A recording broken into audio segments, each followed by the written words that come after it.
Hello, this is Sunil Sunder Raj with Jersey Sporting News. Tonight, I'm happy to be speaking with Chuck McBreen, the head coach of the Ramapo College and New Jersey men's basketball team. Once again, Coach, thank you so much for taking time out to speak with me tonight. Great to be back in touch with you and to discuss the upcoming 2022-23 season and a tremendous milestone, your 25th season as the head coach of the Roadrunners men's basketball team. Yeah, I've been blessed, and it's great to be back and be in an interview with you. So I appreciate that. But yeah, it's my 25th season, and hopefully, if I stay healthy enough and things go according to my plans, hopefully I'll be doing this for many more years. Yeah, no, definitely, Coach.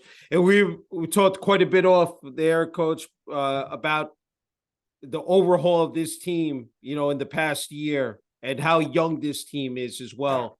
And I had to, just to go over that in terms of what the expectations are, so with such a young group, for this season. Well, for me, I try to be realistic, but the ultimate goal is to win the NJAC. So that's what we're going to start off with and all. But if we're being, really honest here, I feel, we had a core group where we started 4 freshmen and played 7 freshmen last year. And those guys were all back. We brought back 8 guys total. We had 11 newcomers to the group, no seniors in the class. So we're going into this season with 18 freshmen and sophomores.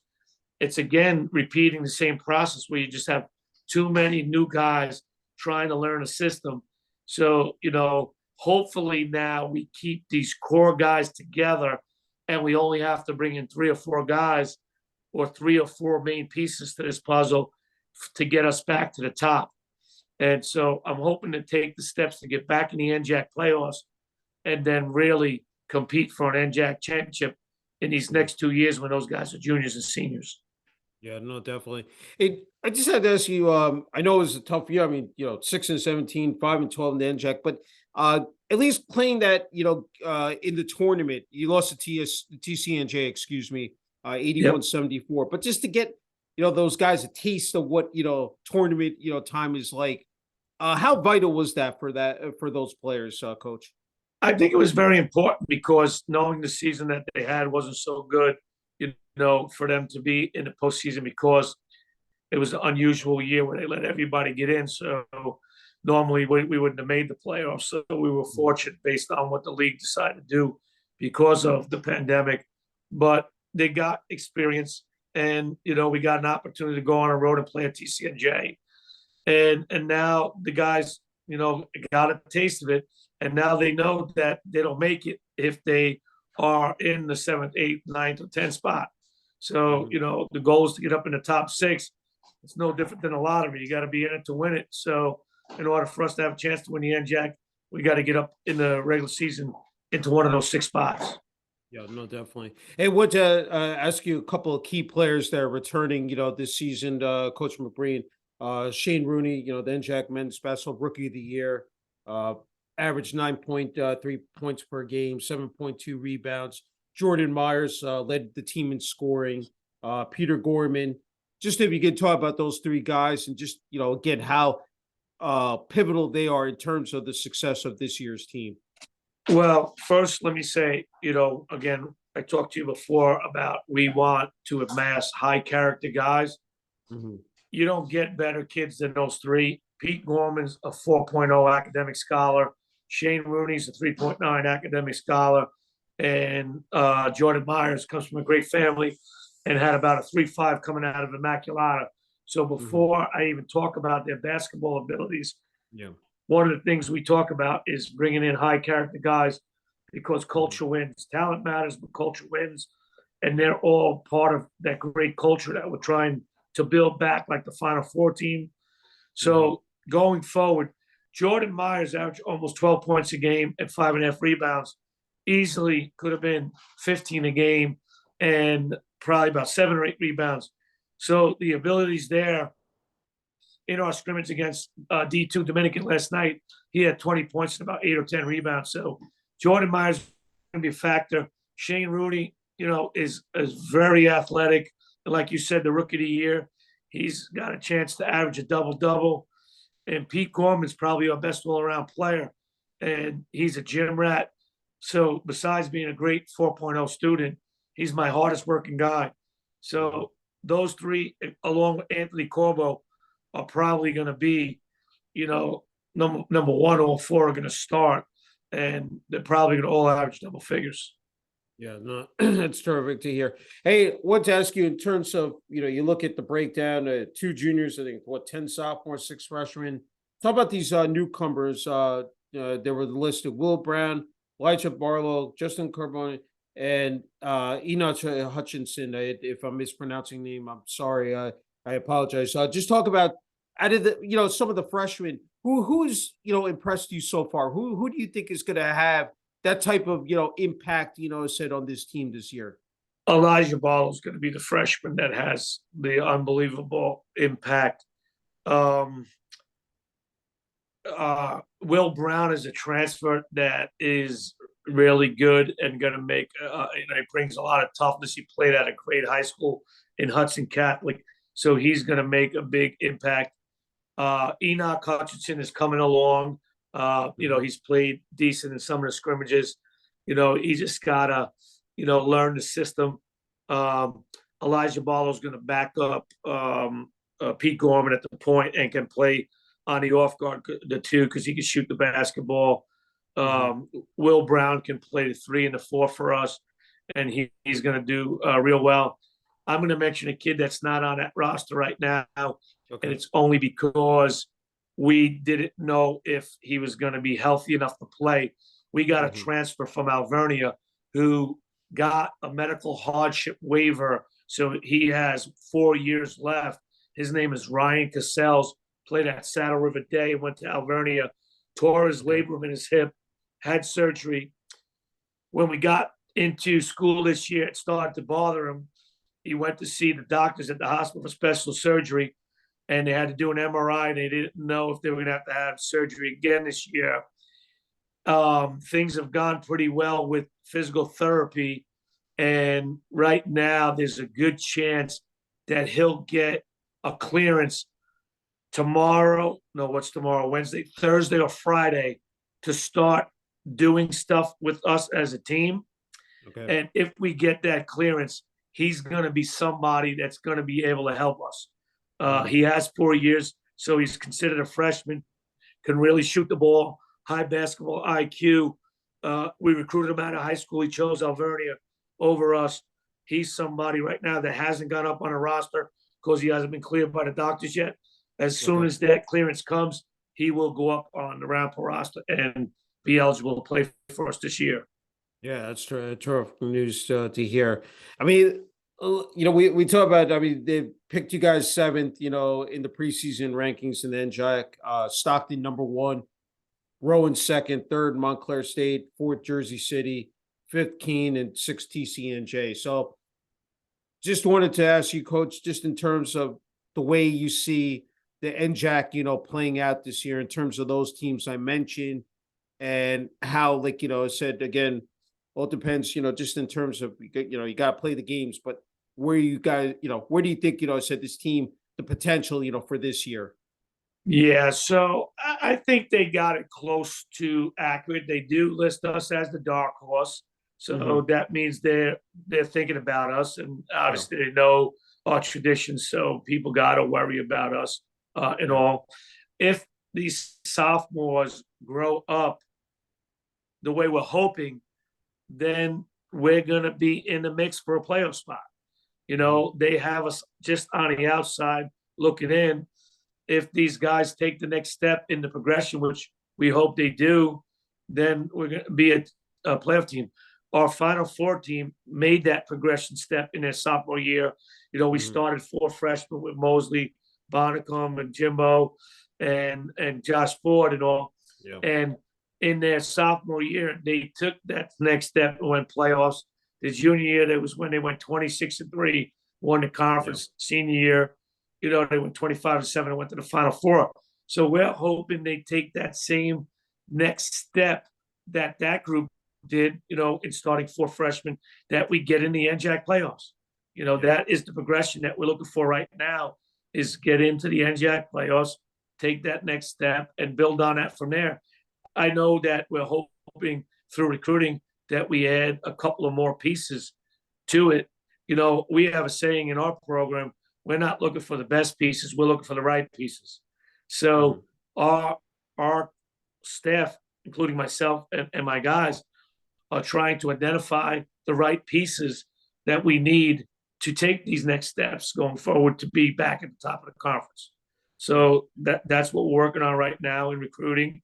And we're hoping our guys have developed and progressed over the course of this, off season to make us a playoff team. Yeah, no, definitely. Hey, when you look at the schedule, you open up at Farmingdale on November 12th there at 2:30 p.m. I think is the tip off. And then on November 9th is the home opener at the Bradley Center against Purchase College. Just when you look at the first month, let's say, before you get into conference play against Rutgers Newark, I mean, which will happen or occur on November 22nd. So just looking at that early schedule, what comes to your mind, Coach? Well, again, not being cliche, but you know me, I'm looking at one game that Saturday against Farmingdale and being 1-0. We talk about going 1-0 on game day. And so, Farmingdale beat us by 2 last year. We were up 15 with 12 minutes to go. It was the first game, December 18th, where the college allowed no fans. It really hurt us because I think we would have got to the finish line if there were fans in the seats when we were starting to leak oil and squander a 15-point lead. I think they would have got us to the finish line. So they have everybody back but their big man. Their win against us was their first ever in school history. It really jump-started their season, which in the end, Yeshiva was number 1 in the country at one point and supposed to win that conference. They ended up clipping Yeshiva, and through tiebreakers, they finished tied. They ended up winning the conference. So their win against us really jump-started their season. So we know what we're up against going there. It's going to be tough. It's almost kind of the same teams as last year playing each other, just at a different site. And the game was really close. So it's a toss-up game that could go either way. We know we have to have this if we want to start some early season momentum. And then we have Sarah Lawrence and Purchase at our place. Those are games that, if we want to be successful, we got to win. So in our mind, I tell you 1-0 on game night, we really got to be 3-0 going into the Newark game. And then we come home for 5 games in a row, only due to the fact that Newark had an issue with the pipe breaking. That game would have been on the road. We have 5 home games in a row: Purchase, Newark, CCNY, Kane, and Stockton. We, want to get out of the gate, create this fast momentum, create a lot of confidence in our program, and then see how we stack up in these conference games.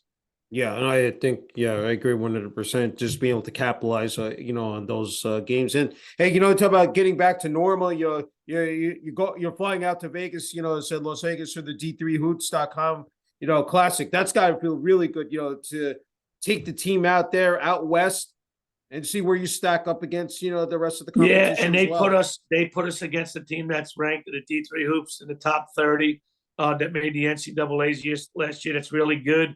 From Dubuque, from Iowa. So, that's not going to be an easy one for us. But, I mean, that's a long ways down the road. And I'm not even thinking about, Vegas right now. I'm thinking about Farmingdale on Saturday and how we can get prepared. We have a thing in our program. We want to play fast, play hard, play and be prepared. And that's one of the biggest things that I'm focused on right now is getting us prepared to play Saturday.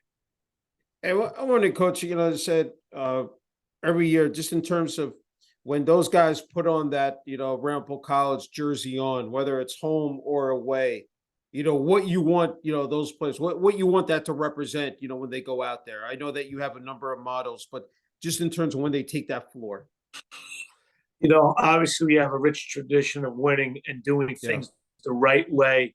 So at the end of the day, when they put on that jersey, we talk about our culture and that our culture beats everyone else's culture every day of the week. And we want them to know what our culture stands for, which is high expectations and high standards. and doing things the right way and having the discipline to do it the right way. So, it's all, at the end of the day, it's given them a thorough lesson in culture. And in the past, when we had 14 guys back and you only lose 3 or 4 seniors to graduation, the culture carries over. Those 14 guys carry that culture over. And then we only have to teach that to the new 3 or 4 guys. This COVID and what this pandemic has done to me and the program has created a situation where we're trying to teach our culture from scratch. And it's not easy in today's society of getting the guys to have a 100% buy-in. And that's where the struggle is right now. And pretty much, I've let my guys know, if you don't buy in 100% and don't want to be part of this culture, we are going to cut you loose at the end of the year. It's pretty simple. We want guys, and when I recruit guys, my sell to them is all about the culture that we're building here and building it back to. And they either want to be part of it or they don't. And I don't want a guy that doesn't want to be there and want to buy into that culture. So again, like I said before, we're trying to recruit the right pieces that fit that culture. And we want those pieces. We don't want just the best players. If the best players don't fit our culture, then we don't want them. Yeah, I mean, you just hit it on the head, just emphasizing the fact, as you did in the beginning, that we're talking about student athletes here. You talked about the high GPAs. So the high grade point averages. I mean, that's so important in terms of having the complete person for those 4 years, Coach. Yeah, two of my recruits, and one, he's not even on a roster. He decided to quit after a couple of weeks, not even into the season, into the semester. And I brought in 2 presidential scholars. That is the highest level of scholarship that you can get. They're almost going to school for free. You're talking about kids that were in high school with 4.3 GPAs on a 4.0 scale because they had honors courses. And this is the kind of kids that we're trying to recruit, because you know what? You can coach those kids and you can make them better. And those kind of kids buy in. So at the end of the day, the one kid decided not to play because he just said his studies and his academics were more important, and he wasn't, at this stage of his life, passionate enough about basketball. I'm glad that he did it at that point. I wish he would have did it while I was recruiting him, because we wasted a lot of hours. He was a 6'6" kid that was going to back up Rooney at the 4 that we had. He was a 3-sport athlete at a Keyport that I thought was going to be really good for us. And, you can't be good at this level if you're not passionate about it. So he wasn't. So he made the best decision. And again, like I said, I wish he would have just let me know while we were recruiting, so I wouldn't have wasted my time. Yeah. Go back to the fact, 25 years, I'm wondering, from the time you started day one, and I'm thinking, here you are now. It just, every year, just the fact that you built that foundation, those building blocks, said through the real tough years, said where you really had to grind it out to see where you have put this program on the map, just not statewide, but nationally. I'm just wondering what really comes to your mind, because this is not easy to do it year after year. It takes a lot of, I said hard work, determination. It's 24/7, 365, Coach. You don't get a lot of sleep, and you put in the long hours. And I'm wondering, just how you've been able to do it. You actually have a, impeccable work ethic, but just how you've been able to maintain that. Well, one thing you got to do is, in this sport, when you're coaching, if you want to be successful, you have to put, like you said, the time of work ethic. Unfortunately, with that goes the fact that in order to do that, sometimes you have to neglect your family, which is not something I'm happy about or proud of, but it's something I got to do if I want my career to be successful. So one of the hardest parts about what the college did to us by not letting us play is they created a situation where they took a national power and created a total rebuild, which it bothers me and frustrates me that we can just let a national power go to that point when we had it going so good. And the part that makes it so much harder, when I started the rebuild back in 1998, I was 33 years old. I'm now 58 years old. My body and all the things that I've gone through, the surgeries in the last couple of years, the grind isn't as easy as it was at 33 as it is as 58. But I will say this, my competitiveness has never wavered. Okay. Yeah. My ability to want to win and compete hasn't changed.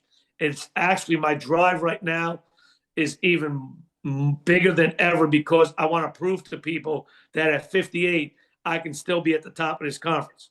Despite the fact that the college shut us down for a year, we didn't practice, we didn't play, we didn't do nothing. Kids were home remote.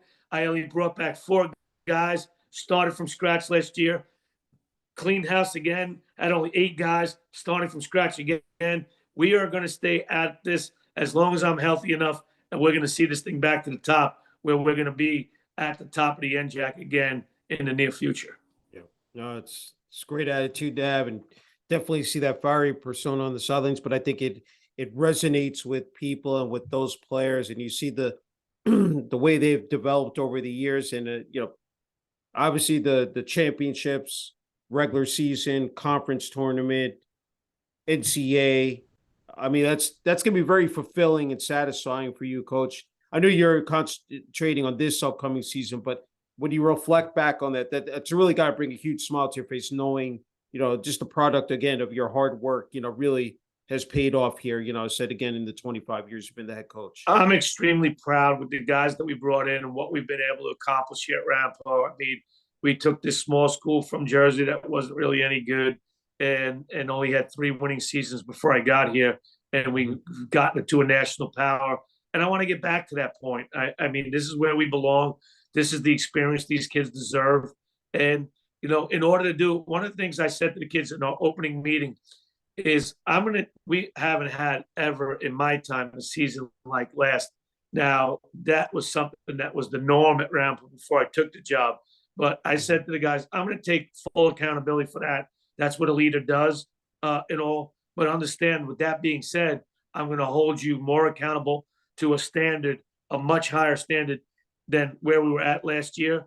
And there's going to be days you're not going to like me when I hold you to that standard. But in order for me, I took accountability for where we were. Now it's time for me to hold you accountable to get us back to the standard, the culture, in order for us to have the culture that we want, it has to be high expectation, high standard. And the only way to do that is hold people accountable. And we're going to hold them accountable every day. And there's going to be days that they're not going to like me, but I really don't care. And if there's guys that don't like me to the point that they don't want to be here, that's fine too, because we can't win if the standard isn't at the highest point where it's got to be. Yeah. So, that's what we're working on right now is developing that culture that we had in Tommy's group, in the Final Four group and all. And like you said, everybody would like the process to be immediate. Everybody wants everything to happen now. Unfortunately, life, just like when you were a human being, you had to crawl before you can walk, and then you had to walk before you can run. We can't take shortcuts. We have to go through the process. And if it takes a little longer than we want, well, so be it. That's what it's going to be. But we're going to see this through back to the top. Yeah, that's superb. Hey, a couple more love, Coach. We talk about the facilities at Ramapo College, the Bradley Center, first and foremost, outstanding facility. Definitely, in my opinion, the best in the NJAC and across the country. It's hosted, of course, the NCAA tournament. Could you talk about that? I mean, that definitely, I said stands out in terms of being, a chip there, like where incoming recruits, kids, can look at that facility and see all the amenities, but also in terms of administration athletics as well. Having that structure in place is so important. Can you just elaborate on that as well, Coach? Yeah, so the Bradley Center was a $30 million project that we were going to go Division I into the Northeast Conference back in 2004, and we had a change of president and AD, both left. And the vision behind it was Eugene Marshall, who was our athletic director, who ended up leaving in 2005 for West Point after our first year in the facility. And our president, Rodney Smith, who came from Hampton, left and went back to Hampton actually hired Gene Marshall because that's where he's the AD now, and then Mhm. Rodney retired. But so that was what the facility was built for us to go into the Northeast Conference, and it would have been one of the better facilities right now in that conference. So it is the best facility in the NJAC. It's one of the top facilities, I'd say top 5, if not top 10 in the country in Division III. And it's been a great, other than last year, home court advantage for us over time. It's just been an amazing place to play.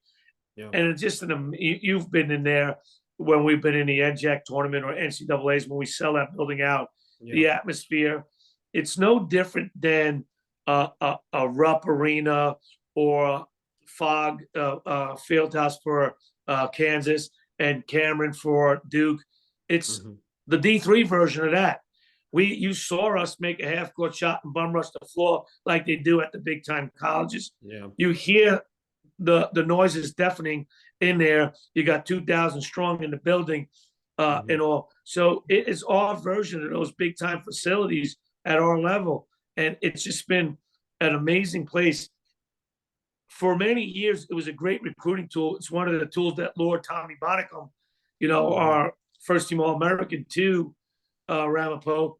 But sometimes it's a great sell for kids. I felt over the last few years it should have done more for us, but some kids, it's just not that important to. Why? I don't know. I think for me, it's a great energizer every day to step out onto that court and coach these kids. And I tell those kids it should be a great energizer for them because when they cross those lines every day for practice, they are in a facility that nobody else in the conference has. They're not practicing on that same kind of facility. It's got to be an energizer. It's got to be a great feeling to know that I'm practicing on this court every day and I'm going to play in front of some great crowds in a beautiful facility. Yeah, knowing just the history and tradition behind it as well. The players that have come before them and have left that legacy. You're talking about those teams from said a couple of years ago. We were just talking about 5, 6, 7 years ago. Not even that, and knowing what they were able to accomplish, and they're following in those in those footsteps. Yeah, 100%. Hey, I wanted to just in terms I mean, because you look at the campus, such a magnificent a place, and just the scenery around it, the mountains. I mean, there's so much that is enticing, that you're wondering why kids would not want to come there. It's just like it's just I it's want to know, unreal. after speaking to you, do you have any eligibility left? Because you sound pretty excited about college. Maybe I can recruit you.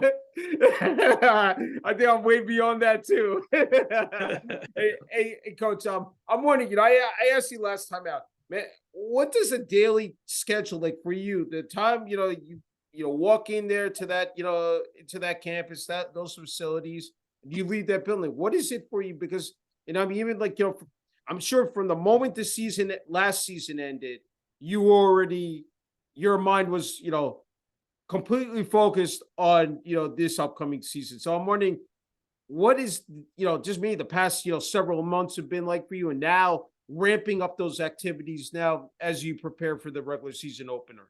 Well, like I said before, it's a lot of hours away from my family. I put in 12 and 13-hour days. A couple of years ago, before the pandemic, I worked 69 days straight without a day off. There's not too many people that work 7 days without a day off. Most people have off on the weekends, if not the whole weekend, they have off Sunday. And I do fundraisers on Sundays. I practice on Saturday and Sundays. I got to be in college for my regular job. Well, I say my regular job, but I mean, I'm more than just the basketball coach there. I'm an assistant athletic director in charge of the facilities. So I have other duties as well. I'm also the scheduling coordinator. So I'm in charge of all the contracts for all our team sports contests. So I have a lot on my plate that I got to do besides just basketball. I would love to be at a Division I school where you have so many people working for you. You delegate responsibilities and you just really oversee coaching a basketball team. That is not the case at Ramapo College or Division III. You have other responsibilities. So, now the good part about the college is during the season, they let me focus more on the basketball end of it.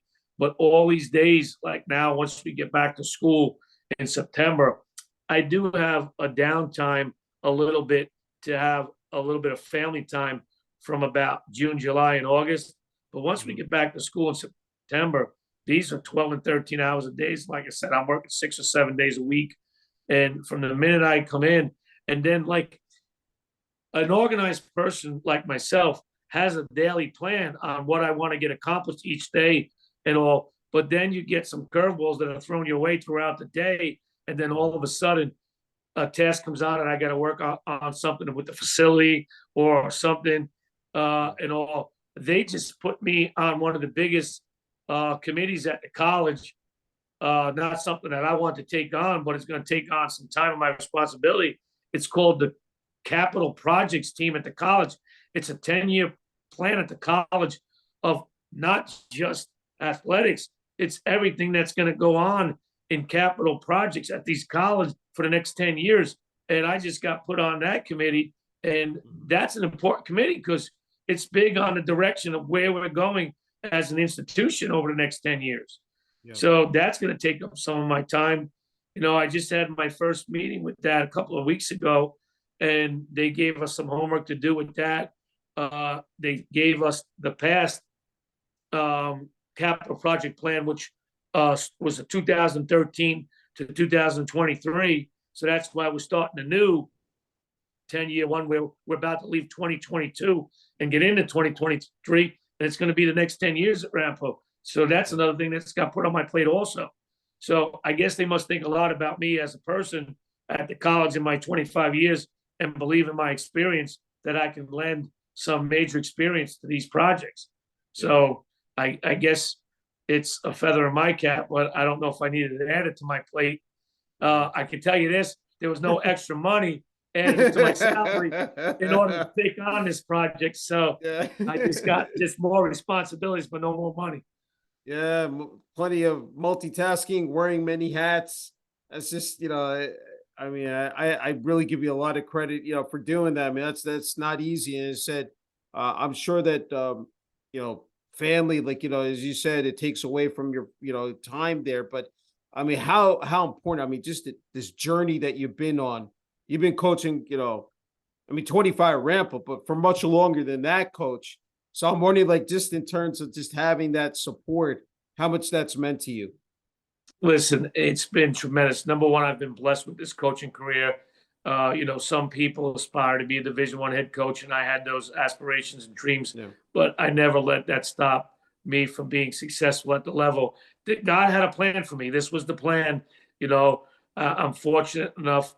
I married a great person that I'm blessed to be, in my life and be so supportive of my career. She supported me every step of the way with this. So that's been great. My mom has been there for me every step of the way. And, family matters to me. So at the end of the day, we do a lot of, I said before that I have to neglect my family some, but don't think that I don't do a lot of great things. We go away on some major vacations. We do a lot of things. We go out to dinner with other couples. So I'm blessed in so many ways. And I'm fortunate that I have the support system in place. And I couldn't have written a better script. The only thing that I could have added to the script was winning a national championship. Yeah. So I've been fortunate every step of the way. And, hopefully that's still in the cards. That's still something that is in my goals and dreams, is to take Ramapo to a national championship and win it all. Yeah. Hey, one thing I didn't want to skip, coaches, and I think it's important, is the coaching staff, the assistant coaches who also do, the behind the scenes work. I want to ask you, I know, if I'm correct, I mean, there are a couple of new pieces. I mean, I know Trevor Williams is still, I think, still there. Can you just talk about your coaching staff as well? Well, again, it was another area that I was blessed. I got great people when I had Pat Gabriel, Frank Cadena, Mark Cameron, the list goes on and on. And I've been blessed with some great people. And you're only as good as the people you surround yourself with. So I've been blessed. It's been tough these last couple of years. Just like COVID hurt my team, COVID has also hurt my staff. I lost Pat Gabriel to, fortunately for him, when I say better opportunity financially. it's not a better coaching situation per se, but a better opportunity for him financially to help him as he has two daughters that are young that are going to eventually go on to college. So I lost my top guy. That hurt. Right before that, after the Final Four, I lost Frank Cadena. So that was the second piece. And then, unfortunately, one of my assistant coaches, Steve Shepard, who was with me and a real energizer guy, and all, he had to step away because of some family issues. So I lost Steve. So the only guy that I have back, I have no players back from the Final Four, and I only have Trevor Williams back from the Final Four. So, and then with Trevor had his first child, so that took some time away. And now his wife is pregnant and due in December with the second child. Wow. So, Okay. I only have 4 people right now, which is the lowest amount I've ever had. Trevor Williams and myself is 2. And then Aiden Cole is in his second year, and he's young, about 27 years old. He's just learning. And then I just hired, a good friend of mine's son who used to be the manager at Ramapo College, ended up going to college at Quinnipiac and getting his master's, and was the manager at Quinnipiac on the men's basketball for the last 4 or 5 years. So he's 23 years old. He's in his first year coaching. Wow. He was a manager. Yeah. So, and I have nobody else. I tried to hire a couple of other head high school guys that I was hoping to pry them away from high school to be my top assistant, with Trevor Williams. But this year it didn't work out. So we're going with 4 people right now. Like I said, it's the lowest ever. And 2 guys that really have no college experience. So this turnover has been a major catastrophe at all. Yeah. It's put more work on my plate. Everything falls on me. But, I can't cry about something that, happened. It is what it is. We have to make the best of the situation, and we'll get through this. It's just going to take time. It's going to take more grinding, and we're going to do it. So it's not something, I'm not an excuse maker. I'm about results, and I'm going to find a way to get them. Yeah, no. Again, just a terrific attitude to have, Coach. And before you get the final word here, I think you're in a great spot, Coach, to offer advice to people who want to break into this profession. What would you say to them? If they're like a newbie in their 20s, maybe said then figuring out, said what's my pathway? How do I? What would you say to them if they're watching this interview? First thing I would say, they would have to be passionate about this the way I am, and all. They have to understand that there's not a lot of money at the Division III level, but if they're passionate about it, then it's not about the money. It's about the passion to coach at this level, and all, and understand that you're going to spend a lot of hours and a lot of time away from your family, and you got to be willing to do it. You got to make sacrifices. Somewhere along the line, there's got to be somewhere, something is going to suffer. And at the end of the day, you got to decide, am I cut out for this or am I not cut out for it? And if it's something that you aspire to do, then you have to work at it. I'll give you, one thing that was told to me. So I was a head high school coach, and I was offered my first college coaching position down at Western Carolina University down in North Carolina. And it was only for $12,000, and I was teaching, making 50. And I called Fran Fraschilla. So if you know Fran, he's on ESPN. He's an analyst, and he was coaching at St. John's at the time. And I said to Fran, Fran, I really want to be a college coach.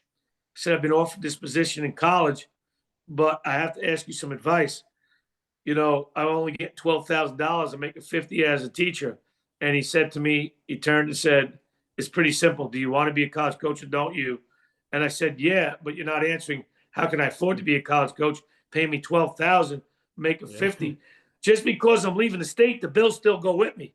The bills don't leave. So you aren't answering. He goes, well, I'm going to ask you one more time. Do you want to be a college coach or don't you? And I said, yeah, I do. He goes, well, you answered your question. That's what you want to do. You want to be a college coach? Figure it out. So what I did was I took out a loan. I left my family, my future wife, and I went to North Carolina. And then I got an opportunity to come back home, be a head coach at Ramapo College. First year was part-time for $6,000. So I made less money at Ramapo than I did at Western Carolina. Oh my But God. look where I'm at right now. That's So right. Yeah. sometimes in life you got to take a step back, or it's 2 steps back to take a step forward. And I think it's worked out pretty good for me. Yeah, definitely. Yeah. Thanks for sharing that story, coach. Hey, you get the final word here, which you deservedly, I said, have earned, just in terms of family, friends, team, assistant coaches, the student body, administration, athletics at Ramapo College, and just to add another layer to that. What's your message out there to the fan base, both here? Well, Yeah, the fan base, I want to tell them, we got a good young product. We're making strides, and we need your support. For us, that's part of getting back to where we once were, is getting those people back in the seats, since we weren't even allowed to have fans last year, getting their yeah, support. And I can go on and on right now about all the close games we lost at home last year, that we had leads in the second half and squandered because we were young and had no people in the seats. yeah. It was twofold. There was 2 reasons. We were young and didn't know how to win, and we didn't have the crowd support to get us over the finish line. And I'm hoping fan support comes back. And now we've grown up as a group, and now both of those things go hand in hand, and we make the Bradley Center the place that it was before, a tough place to come and play where we could win. And then in regards to the final word, first I want to thank you for your support, your coverage over the years. We really appreciate that. And then, my final message to everybody is, be patient. I had to learn patience with this group. You got to be patient. The product is going to be strong again. Just give us the support, and we're going to get this group back to where it once was. Hey, an incredible honor and privilege as always, Coach McBreen, and wishing you, the team, the assistant coaches, the rest of the program, all the best in the upcoming 2022-23 season. Thank you. I appreciate your support. I look forward to seeing you at some games this year, and hopefully we'll do some impressive things that you'll be able to be excited about and covered as a former alum. Thank you, Coach McBreen. Thank you.